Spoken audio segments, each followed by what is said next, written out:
말씀은 이 누가복음 안에서 한 여인이 예수님께 기름 붓는 장면이 나타납니다. 그래서 이 본문을 그 마리아가 그 향유 옥합을 예수님의 이제 머리에 이제 부었던 것과 혼동해서는 안 돼요. 예수님을 이렇게 예수님께 그때는 예수님의 장례를 예비하려고 그 예수님의 공생의 기간 가운데 뒤에 있는 이야기입니다. 뒤쪽에 있는 거고, 지금 이거는 공생의 시작점에서 이 여인은 이름은 몰라요. 이름은 알 수 없는 한 여인인데, 여기서 나오는 이 여인은 그 사건과는 다른 사건입니다. 그리고 여기에서 주려고 하는 내용은 또 예수님께서 우리가 내가 얼마나 하나님 앞에 죄인인 것을 깨닫는 만큼 하나님에 대한 감사와 사랑이 더 커지는, 거기에다 초점을 맞추고 있거든요. 그래서 오늘 본문은 분명히 그 사건하고는 이거 혼동하시지 말라고 제가 일단 시작 전에 말씀을 드리는 겁니다. 이거는 예수님의 공생의 사역 가운데 초기에 있었던 다른 여인의 사건입니다. 그래서 36절부터 보시면, 한 바리새인이 예수께 자기와 함께 잡수시기를 청하니 이에 바리새인의 집에 들어가 앉으셨을 때에, 일단 바리새인이 예수님을 청합니다. 그러니까 바리새인들은 일관되게 그 태도를 어떻게 보이냐면, 고넬료의 경우를 제외하고는 바리새인들은 일관되게 예수 그리스도를 그 말 그대로 실수를 잡아내고 예수님이 무언가 잘못한 꼬투리를 잡아서 예수님을 고발하거나 그것을 예수님의 사역이 망가지게 하기 위한 일환으로서 항상 예수님에게 질문하고 찾고 예수님을 이제 초대하고 이런 일들을 합니다.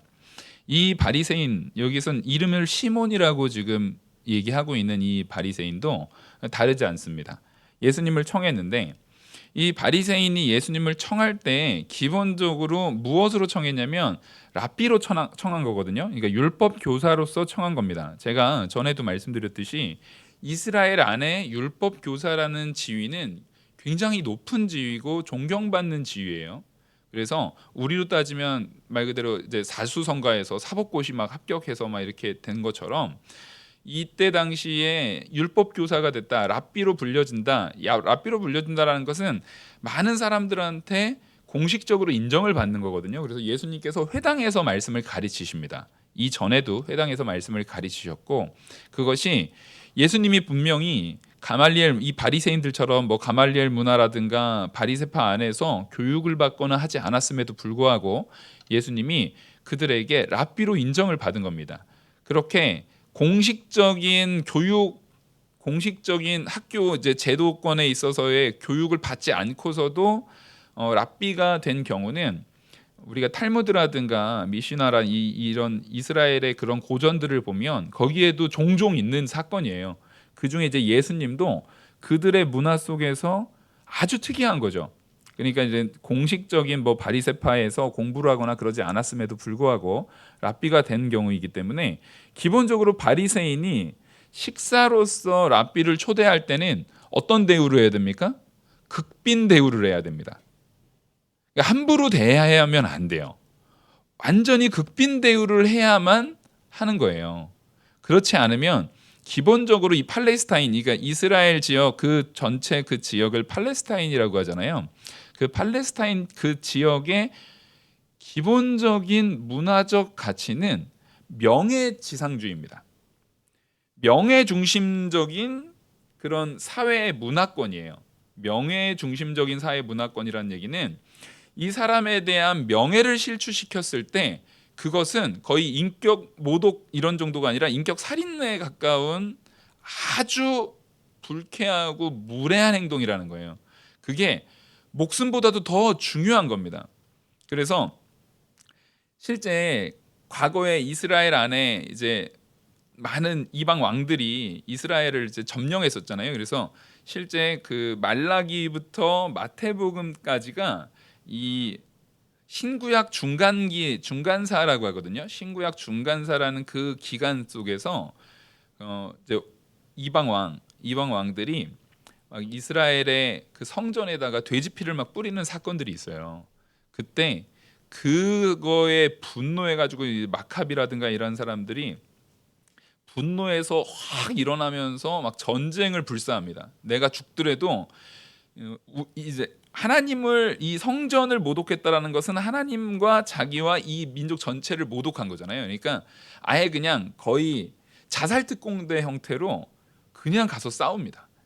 그래서 실제 잠깐이었지만 마카비 왕조가 잠깐 융성하게 일어난 때가 있었어요. 그때가 그렇게 이 사람들은 정말로 그 명예에 대한 부분을 실추시켰을 때는 이거는 거의 자기의 목숨을 걸어서라도 싸우는 그런 문화권에 있고, 실제 이스라엘 백성들이 그런 사람들이었어요. 근데 오늘 우리가 본문을 읽었을 때 이 바리새인이 예수님을 초청한 목적 자체가 선한 목적이 아니었잖아요. 그래서 뒤에서도 나중에 예수님께서 말씀하시지만 이 바리새인이 예수님에 대해서 존중을 표했습니까? 안 표했습니까? 전혀 표하지 않은 걸 뒤에서 볼 수 있어요. 그러니까 지금 기본적으로 이 바리새인은 예수님에 대해서 존중을 표하지 않는 모습으로 나타나고 있습니다. 그래서 27절에 보시면 이제 예수님을 초청하는데 의도가 이제 다른 거예요. 의도가 있는 거예요. 그거를 잘 머릿속에 염두하면서 본문을 보셔야 됩니다. 37절, 그 동네에 죄를 지은 한 여자가 있어 예수께서 바리새인 집에 앉아 계심을 알고 향유 담은 옥합을 가지고 와서, 지금 이게 뭐냐면 이 바리새인이 예수님을 초대할 때 동네 잔치로 소문을 낸 거예요. 왜냐하면 랍비를 자기 집에 초대한다라는 것은 이 사람들은 기본적으로 누군가를 대접하고 초대하는 게, 누군가를 대접한다라는 게 굉장히 사람들한테 자랑스러운 일이거든요. 그리고 예수님은 어쨌든 논란이 많은 랍비예요. 논란이 많은 랍비고, 특히 바리새인들 사이에서는 싫어하는, 근데 일반 백성들 사이에서는 예수님이 완전히 당시로 따지면 슈퍼스타거든요. 최고의 인기를 구가하고 있는 최고의 스타입니다. 그래서 바리새인들이나 서기관들이라든가 나머지 율법 교사들이 그래서 싫어했어요. 자기들보다 인기가 더 많고 자기 제자들이 막 이렇게 뺏기기 시작하는 거예요.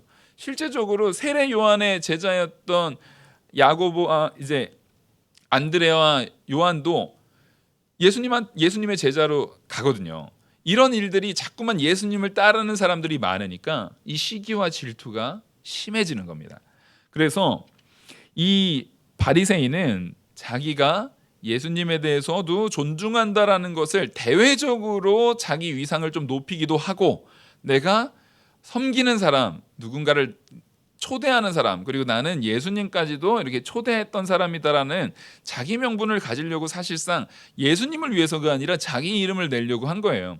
그래서 사람들한테 이걸 소문을 낸 겁니다. 소문을 냈고 이 사람들이 누구라도 들어올 수 있었다라는 걸 알 수 있는 게, 지금 이 바리새인이 이 여인에 대해서 지금 뭐라고 말합니까? 38절부터 보시면 이 여인이, 그러니까 예수님이 거기 있다라는 소문을 듣고 왔잖아요.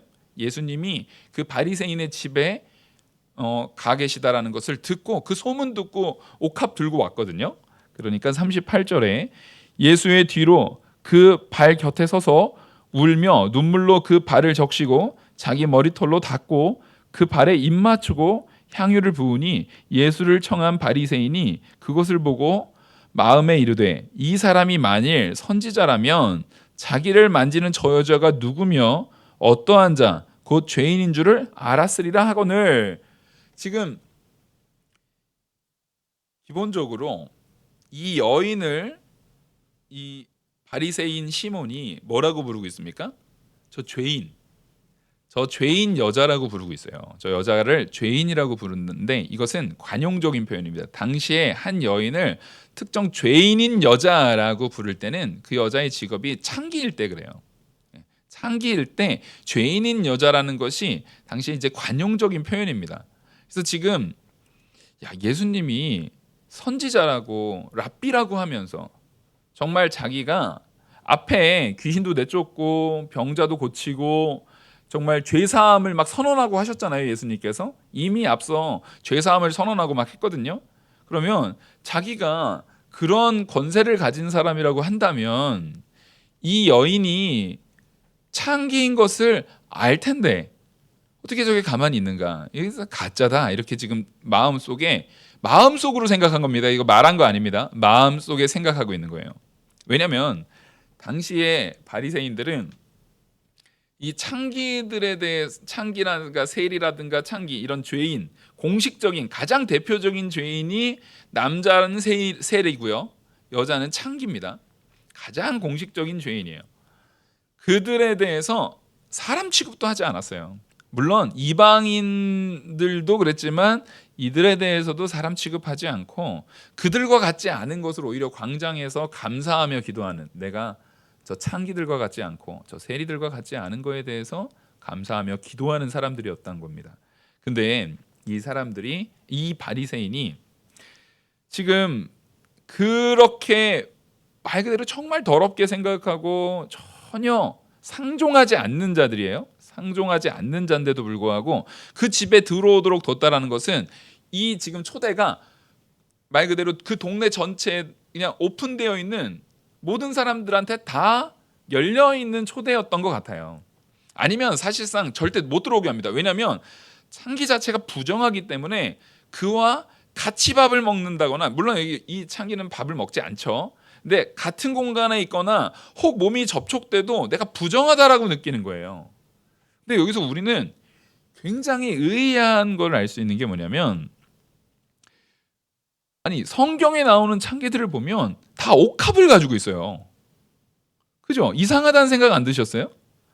옥합이 엄청 비쌉니다. 예? 옥합이 엄청 비싸요. 이게 엄청나게 비싼 거예요. 요즘으로 따지면 이 옥합이 어떤 역할을 하는 거냐면, 당시에 이 돈이라는 것은 다 금속이었잖아요. 그러니까 이 금속을 많이 가지고 있으면 어디 옮기고 다니기가 쉽지가 않습니다. 그래서 많은 돈을 좀 더 휴대가 간편하고 보관이 간편하고, 근데 그 가치는 절대 떨어지지 않는, 요즘으로 따지면 금 같은 거죠. 현금을 금으로 바꾸는 것처럼 그런 가치를 가지고 있는 것 중에 하나가 옥합이었어요. 오히려 이 옥합은 시세에 따라서 이게 투자 가치가 있었습니다. 만약에 이게 제작이 잘 안 되거나 뭐 그런 경우에는 이게 값이 막 올라가기도 했어요.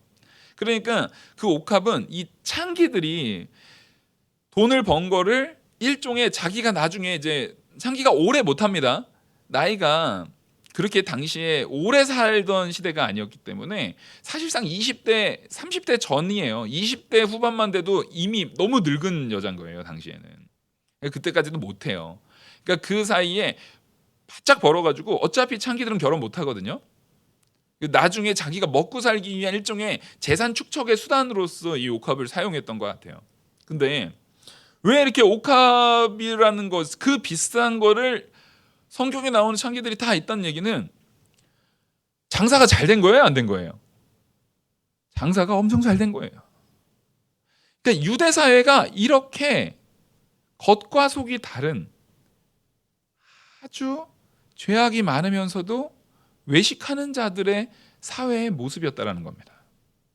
이들은 겉으로는 그들을 더럽게 생각하고 악하다라고 생각하고 아주 상종하면 지저분하고 말 그대로 닿기만 해도, 같이 있기만 해도 부정하다라고 했으면서 정작 자기들의 성욕에 대해서는 가서 얼마든지 풀어낸 거예요. 얼마든지 창기를 찾아간 거예요. 이게 얼마나 외식이고 얼마나 더러운 모습인지를 우리는 발견해야 돼요. 여러분, 우리는 내가 정말 죄 가운데서 나는 참 그래도 이 정도면 거룩하게 살았어라고 말할 수 있는 사람이 행여라도 마음속에 그런 생각이 들었다면 그냥 버리세요. 고민하지 말고 그런 생각 버리세요. 우린 그런 사람 없습니다. 하나님 앞에 우린 철저히 죄인인 뿐이에요. 그리고 우리는 철저히 죄된 사회 속에서 살고 있어요.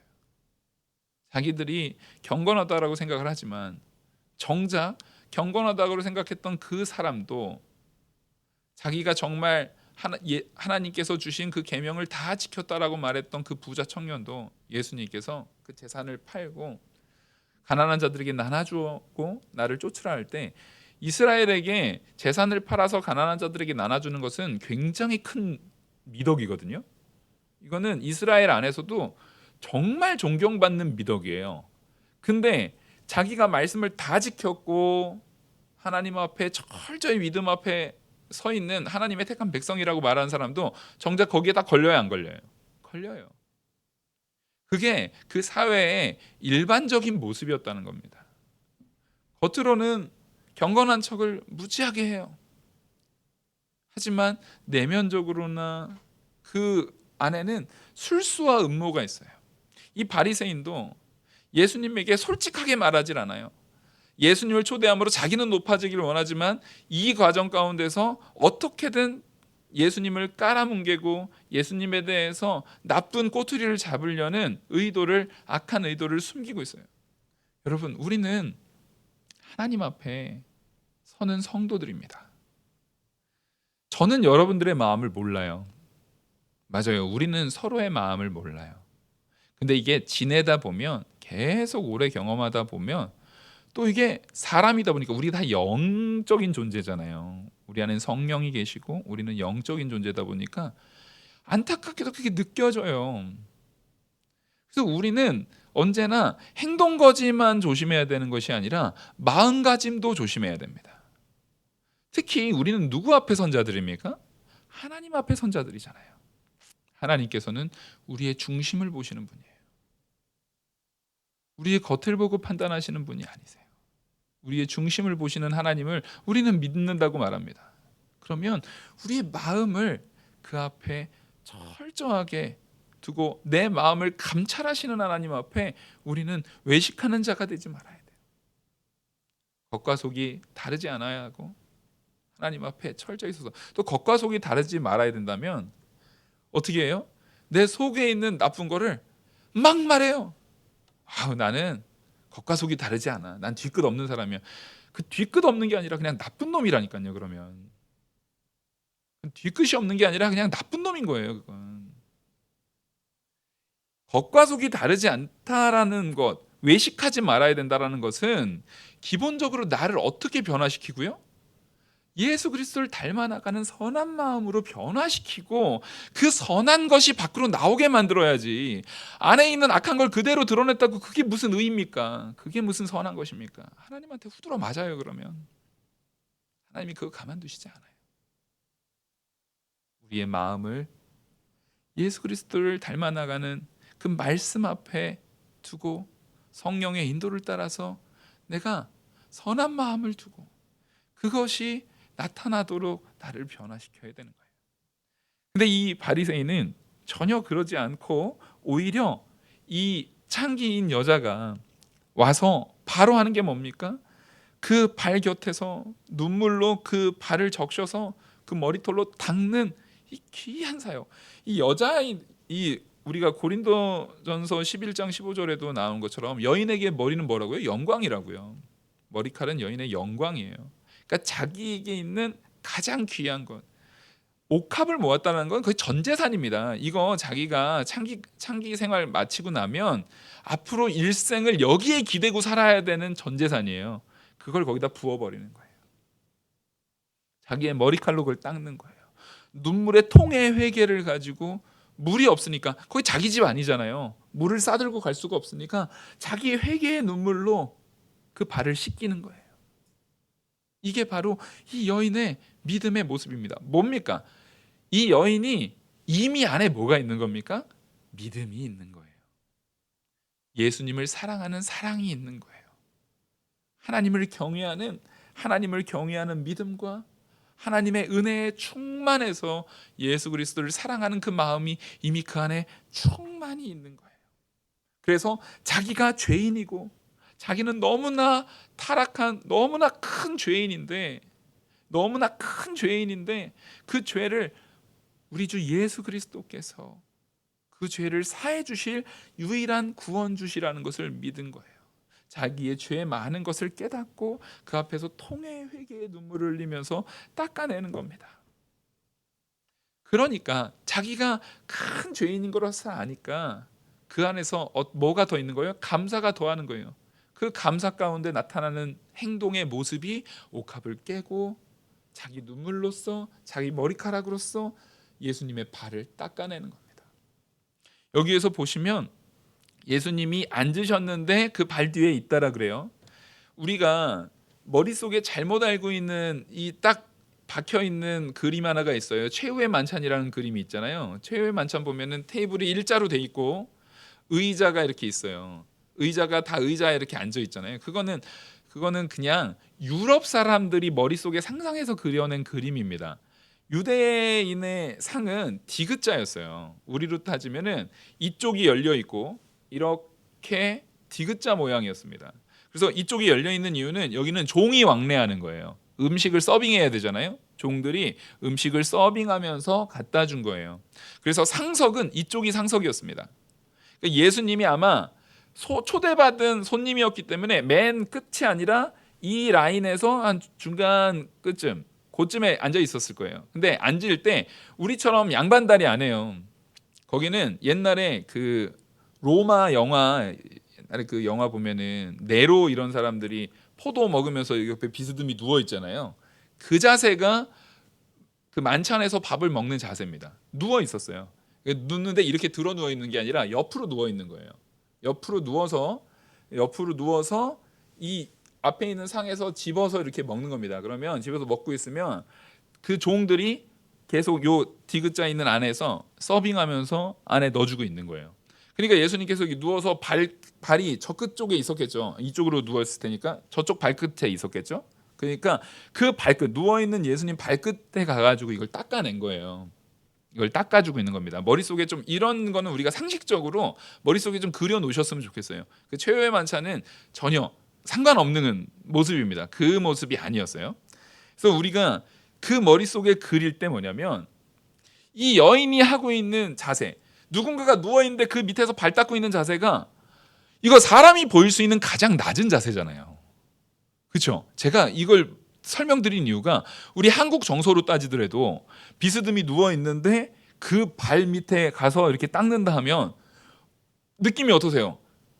야, 누가 발 닦아주면 그래도 앉아라도 있어야지. 우리 그런 마음 안 드세요? 그 자세는 뭐냐면 그 발을 닦는 행위는 누가 하는 거냐면 종이 하게 돼 있는 거예요. 그래서 누워 있을 수 있는 거예요. 언제나 종이 하게 돼 있는 거고, 그래서 그 집에 혹은 종이 없는 집일 경우에는요, 물이라도 갖다 주는 겁니다. 그럼 자기가 자기 발을 닦습니다. 혹은 내가 정말 존경하는 사람이라면, 내가 종입니다, 내가 존경하고 정말 존중하는 사람이라면 내가 종의 자리로서 당신을 섬깁니다라는 마음으로 주인이지만 닦아주는 경우도 있어요.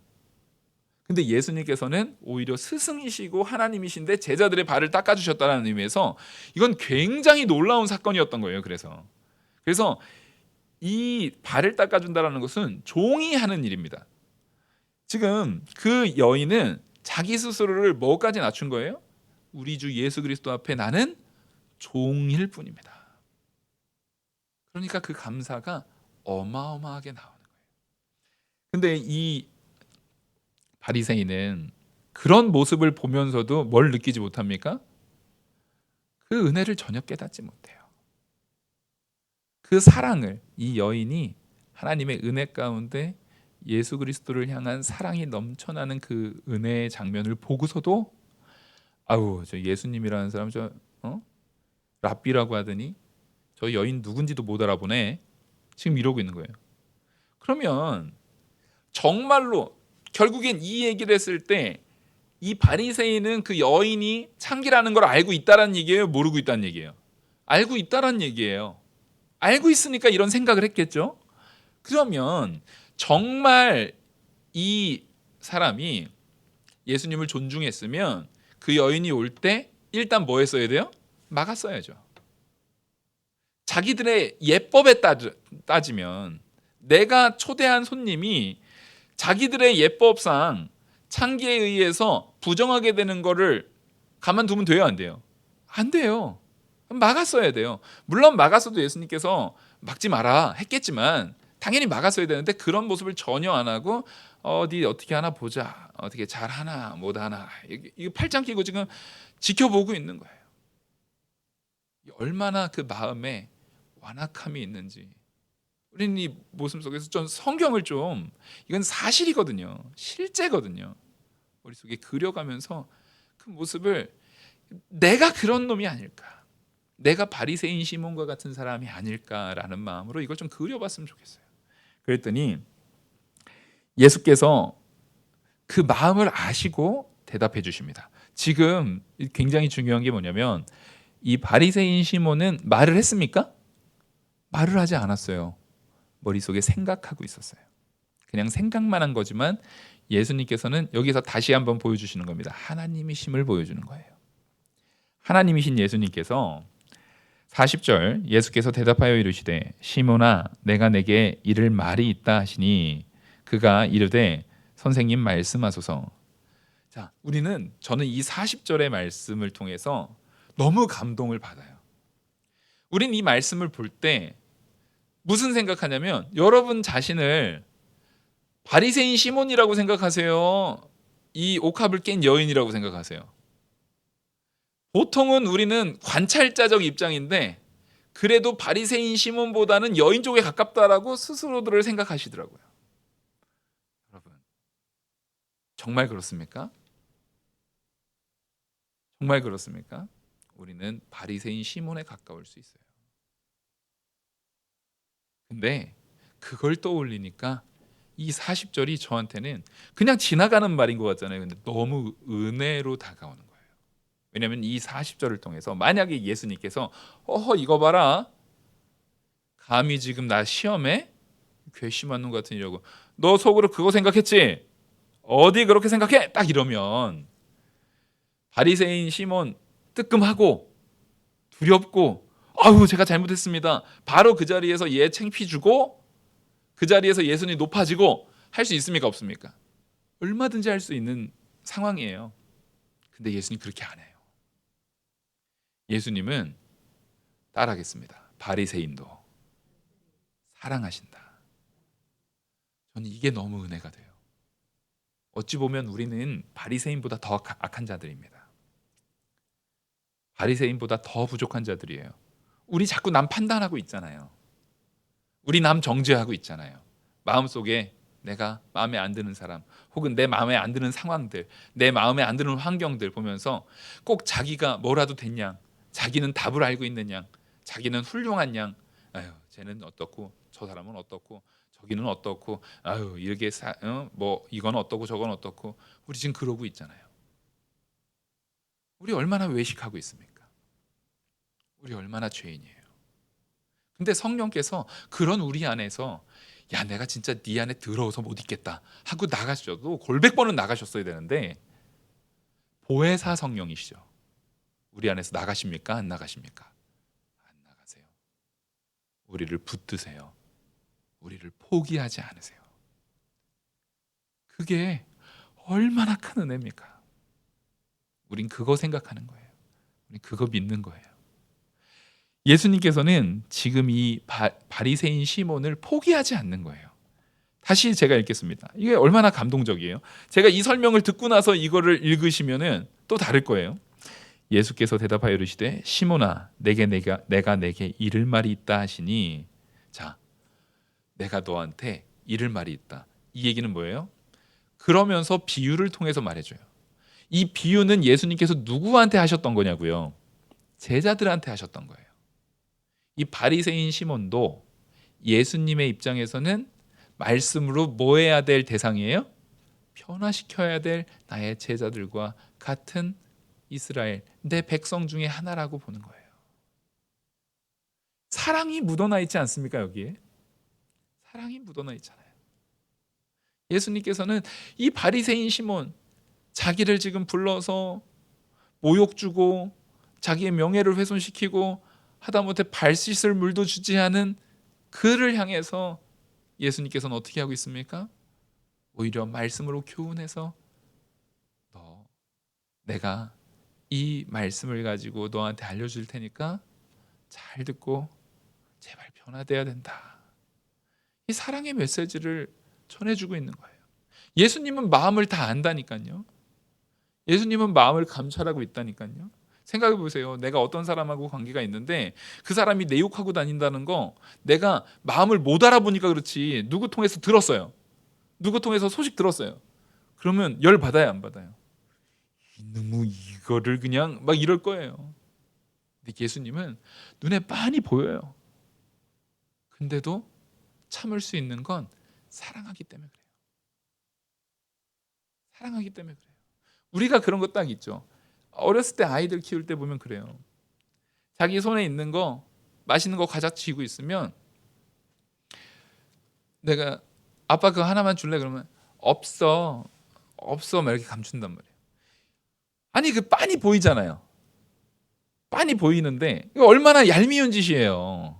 근데 그거 가지고 분노하고 대노해가지고 내 이런 나쁜 놈 같은 애, 넌 다시는 과자 안 사줘 하면 부모는 없어요. 그 아이일 때 알면서도 없구나, 나중에 생기면 나도 같이 먹었으면 좋겠다 그러면서 그냥 넘어가요. 왜요? 사랑하니까. 예수님께서는 이 바리새인 시몬을 지금 사랑하는 자녀로 바라보고 있습니다. 우리는 이 말씀 속에서 이 시각을 놓치면 안 돼요. 제가 이걸 왜 이렇게 강조하냐면 우리는 여기에서 딱 이분법적으로 나눠서 이 여인은 착한 여인, 바리새인 시몬은 확 지옥에 나가버려 이러고 있단 말이에요. 우리 주변에 그러면서 딱 떠오르잖아요. 막 누구 막 판단하는 사람, 누구 비판하는 사람, 누구에 대해서 정죄하는 사람 머릿속에 다 몇 명씩 가지고 있잖아요. 제발 그 생각 좀 버리라고요. 그 사람도 하나님이 사랑하시는 사람이라고요. 그 사람도 하나님께서 사랑하셔서 십자가에 못 박혀 죽으신 귀한 하나님의 백성이라고요. 근데 내 머릿속에 왜 그 사람을 판단하고 있어요? 너무 모순적이지 않아요? 저 사람은 누굴 판단해 하는데 내 머릿속에서 그 사람을 지금 뭐 하고 있는 거예요? 판단하고 있는 거예요. 얼마나 한심합니까? 얼마나 비참합니까? 우리가 그러고 있다고요. 근데 예수님께서는 내가 지금 저 사람은 참 바리새인 같아, 남 판단하고 비판하고 정죄하고 그런 사람이라고 하는 그 사람도 하나님은 사랑하셨고 그걸 또 생각하고 있는 나도 하나님은 사랑하신다는 거예요. 여러분, 우리는 다 죄인이에요. 절대 여기에서 여인은 착한 여인, 그래서 이 여인은 훌륭하지만 바리새인은 확 지옥에 나가버려, 이런 마음을 절대 갖지 마시라는 거예요. 이분법적으로 이렇게 하는 게 아니라 오히려 우리는, 여러분 향유옥합 진짜 하나님한테 바쳐 보셨어요? 여러분들의 삶을 한번 돌이켜 보시자고요. 정말 내 모든 명예와 영광을 다 동원해서 내 머리카락과 내 통의 눈물과 내 모든, 사실상 전 재산이거든요. 전 재산을 다 들여서 하나님 앞에 하나님의 일을 위해서 헌신하고 쓰셨어요? 여기 정말 이 여인과 같은 사람 있으면 마음으로 손 한번 들어보세요. 저도 양심껏 못 들겠어요. 다시 묻겠습니다. 우리는 이 여인에 가깝습니까? 바리새인 시몬에 가깝습니까? 바리새인 시몬에 가까워요. 머릿속에 판단하는 사람들 하나씩 다 있잖아요. 지금 들어있잖아요. 그분. 참 저 사람 왜 저럴까 하는 사람들. 딱 누구랑 비슷해요? 내가 이 바리새인 시몬하고 비슷해요. 근데 우리는 자꾸만 내가 이 여인 같아요. 그래서 이 말씀도 그 집사 와서 들었어야 되는데, 걱정하지 마세요. 이거 온라인으로 다 나가니까 들으실 거예요. 그 생각을 버리시라고요. 그 생각을 버리셔야 돼요. 그래야 이 말씀이 온전하게 나에게 은혜로 다가옵니다.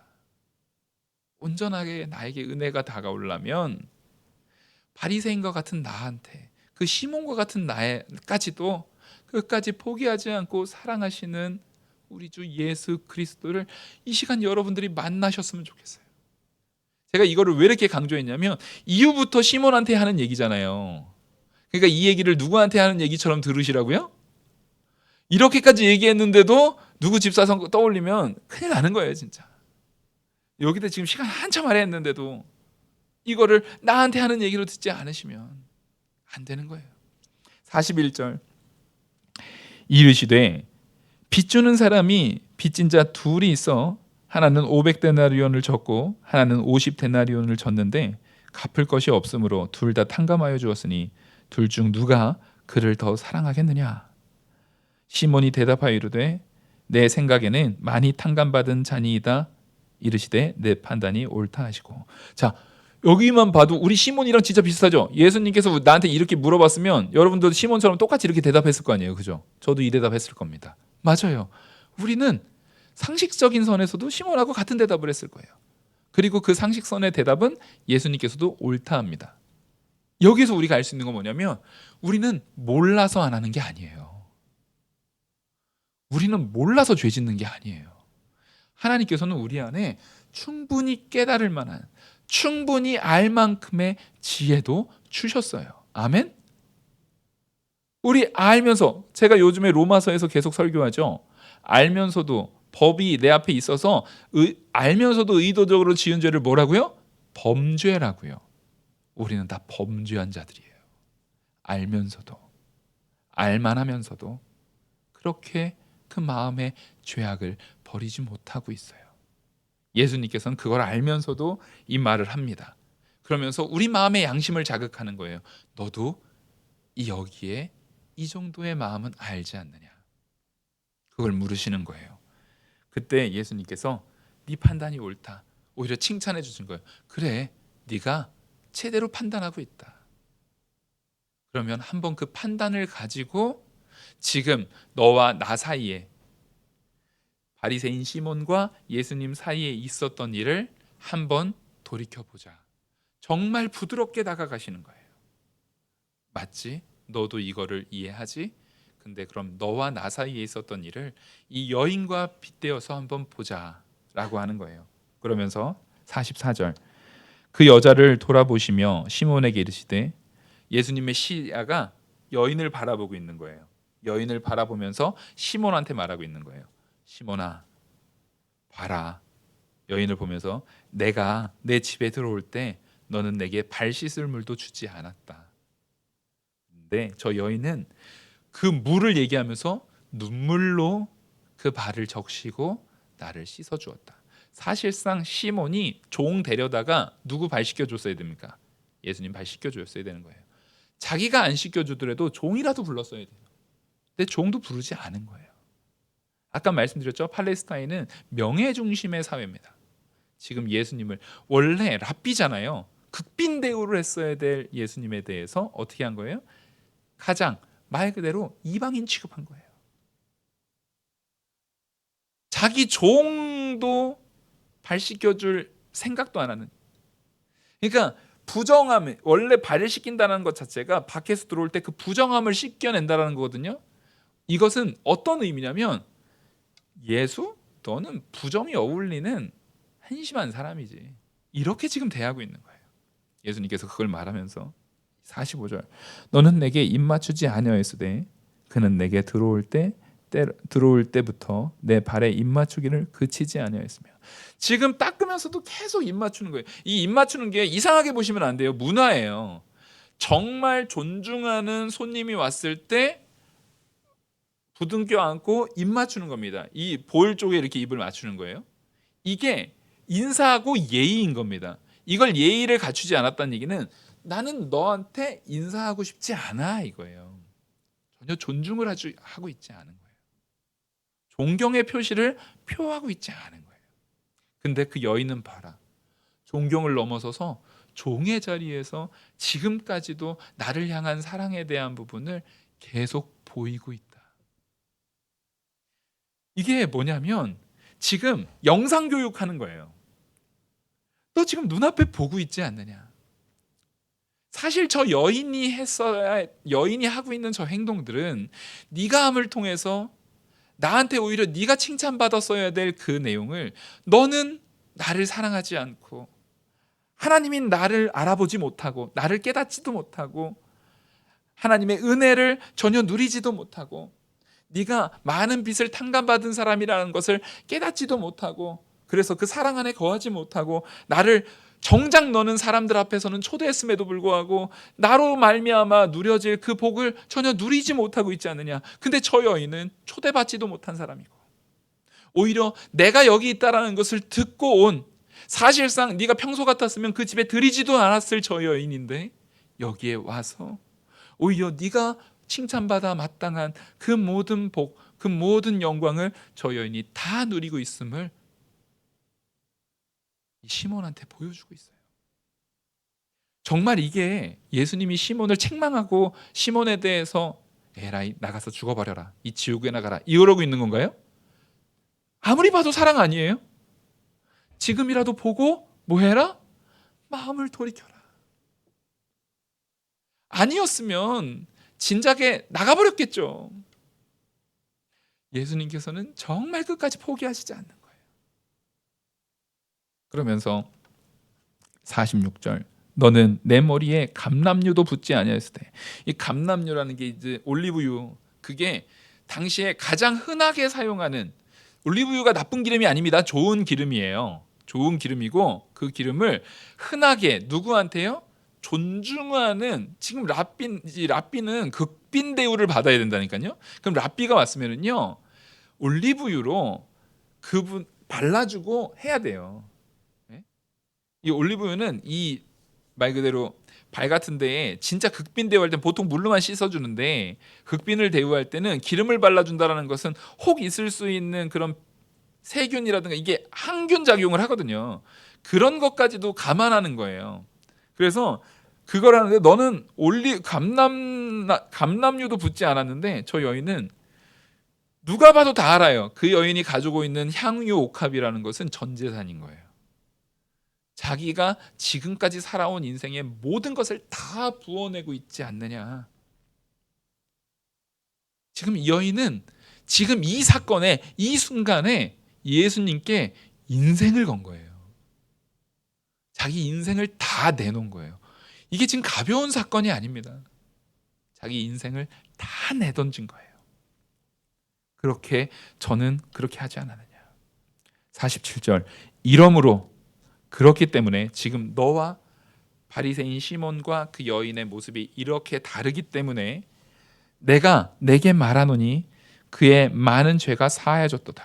너는 저 여인을, 바리새인이 지금 뭐라고 했어요? 저 창기 저거 죄인, 저런 죄인 된 여자가 자기 발 씻는데 가만히 있네. 아유 한심한 인간. 이렇게 지금 생각하고 있었잖아요. 그 마음에 읽었다라는 것을 이제 드러내십니다. 그렇기 때문에, 저 여인이 그렇게 했기 때문에 사실 네가 받아야 될 그 모든 복에 대한 것을 지금 저 여인이 받아 누려서 뭐예요? 그 죄가, 그 많은 죄가, 그 500데나리온이라고 앞에서 예시로 보여줬던 그것과 같은 큰 많은 죄들이 다 탕감받아지듯이 어떻게 됐다고요? 사하여 졌도다. 이는 그의 사랑함이 많음이라. 사함을 받은 일이 적은 자에게는 적게 사랑하느니라. 이에 여자에게 이르시되 내 죄 사함을 받았느니라 하시니. 그래서 예수님께서는 그 여인이 자기 모든 인생을 건 여인, 그 여인에게 뭘 선언하십니까? 죄 사함과 구원을 선언하십니다. 49절, 앉아 있는 자들이 속으로 말하 이르되 이가 누구이기에 죄도 사하는가 하더라. 이게 무슨 얘기냐면, 죄 사함의 권한은 누구에게밖에 없어요? 하나님께밖에 없어요. 지금 이 사건을 통해서 예수님께서 다시금, 계속적으로 예수님께서 하시지만 이 사건을 통해서 다시금 예수님께서 내가 하나님이다라고 드러내서 증거하고 계십니다. 그러니까 예수께서 여자애가 이르시되 내 믿음이 너를 구원하였으니 평안히 가라 하시니라. 지금 여기서 잘 아셔야 되는 게, 이 여인은 이미 올 때 믿음이 있었어요, 없었어요? 믿음이 있었어요. 믿음이 있었으니까 자기의 그 믿음을 드러낸 거예요. 안에 있는 믿음이 나타나는 거예요. 그럼 그 믿음은 누가 줬나요? 하나님이 주셨어요. 예수님에 대한 소문을 들은 거예요. 기생 라합도 이스라엘 백성들이 출애굽할 때부터의 그 하나님의 소문을 들었잖아요. 그 소문을 들음 속에서 하나님께서 그 기생 라합의 마음에 뭘 주셨어요? 믿음을 주셨어요. 그래서 그 모습을 했던 것처럼 이 여인도 예수님의 소문을 들을 때에 그 안에 하나님께서 그 들음에서 그 안에 뭘 주신 거예요? 믿음을 주셨어요. 그 믿음이 나타나는 거예요. 드러나는 거예요. 그리고 하나님께서는 사실상 우리가 영원한 천국 가서 상급 받을 만한 그런 행동을 우리가 한 적이 있나요? 없어요. 우리는 사실상 상 받을 존재가 아닌데도 불구하고 하나님께서는 믿음 주시고, 그 주신 믿음을 우리가 쓸 수 있는 능력까지 주시고, 그 행할 수 있는 행함도 우리 안에 성령을 통해서 주시고 나서 그거에 대한 뭣도 주신다고요? 상급도 주세요. 이게 하나님의 사랑입니다. 그리고 이걸 통해서 오히려 그 시몬한테 말해주는 거예요. 너도 저 여인이 받는 그 상을 어떻게 하라고요? 받아 누리라고요. 그 은혜를 사모하라고요. 그 상을 사모하라고요. 저는 오늘 이 말씀 속에서 우리 성도님들이 정말 이걸 깨달았으면 좋겠어요. 그럼 우리가 근데 여기서 한 가지 오해하면 안 되는 게 뭐냐면, 많은 탕감을 받았다라고 할 때 우리는 지금 여기서 볼 적에는 그래, 육신적으로 이 여인이 창기였으니까 죄가 더 많았으니까 바리새인보다 상대적으로 더 죄인이니까 더 큰 은혜를 누렸지라고 생각하면 이거는 너무나 연약한 거예요. 틀린 건 아니에요. 근데 부족한 거예요. 왜냐하면 우리는 누굴 떠올려야 돼요? 바울을 생각해 보십시오. 사도 바울은 바리새인이었습니다. 이 바리새인 시몬과 같이 바리새인이었어요. 그것도 가말리엘 문화, 바리새인들 중에서도 최고의 학파에서 배운 사람이고 아주 훌륭한 사람이에요. 석학이에요. 근데 바울이 예수 그리스도를 만난 다음에는 마지막 자기가 죽기 전에 자기를 뭐라고 고백합니까? 죄인 중에 괴수라고 고백합니다. 여러분, 나의 죄됨은 어디에서 나타나요? 내가 육신적으로 나는 이렇게 많이 지었지라기보다 깨닫는 데 나타나요. 바울 같은 경우는 평소에 행함으로 죄를 지어본 적도 없는 사람이에요. 거의 마음으로나 지었을지 몰라도 그 부자 청년보다 오히려 행함 가운데 더 바르면 바랐지 죄악 짓고 살았던 사람은 아니에요. 근데 예수님을 만나니까 자기의 뭐가 드러나요? 죄인 중에 괴수인 죄악이 드러나요. 그러니까 오히려 바울을 따지면 바울은 500데나리온이 아니라 500달란트를 빚진 자로서 자기를 인식하고 있는 거예요. 오늘 이 말씀이 너무 사실상 이 본문도 길었지만 굉장히 많은 내용을 담고 있는 거라서 좀 긴 내용이었지만 저는 오늘 성도님들이 이 말씀 마음판에 잘 새기고 주중에 한 몇 번 더 들으셨으면 좋겠어요. 정말 이게 우리의 삶을 내가 바리새인 시몬과 같은 자구나. 내가 예수 그리스도를 만남을 통해서 성령의 인도를 따라서 얼마나 큰 죄인인지를 깨닫고 그 앞에 철저히 회개하고 내가 얼마나 많은 그 죄악 가운데에서 탕감을 받았는지를 깨달아 하나님을 사랑하는 마음, 하나님의 은혜, 예수 그리스도의 사랑을 정말 기쁨으로 만끽하는 그 기쁨이 내 모든 삶 속에 내 모든 것을 다 드려도 아깝지 않을 만큼의 기쁨으로 누려지는 저와 우리 성도님들이 되기를 간절히 소망합니다. 기도하시겠습니다. 은혜와 사랑이 많으신 하나님 아버지, 오늘 이 말씀 하나님께서 귀한 은혜 가운데 우리 안에 새겨 주시옵소서. 성령의 인도를 따라 우리가 깨달아지게 하여 주시옵소서. 이 모든 말씀 살아계시는 우리 주 예수 그리스도의 이름으로 기도 올리옵나이다. 아멘.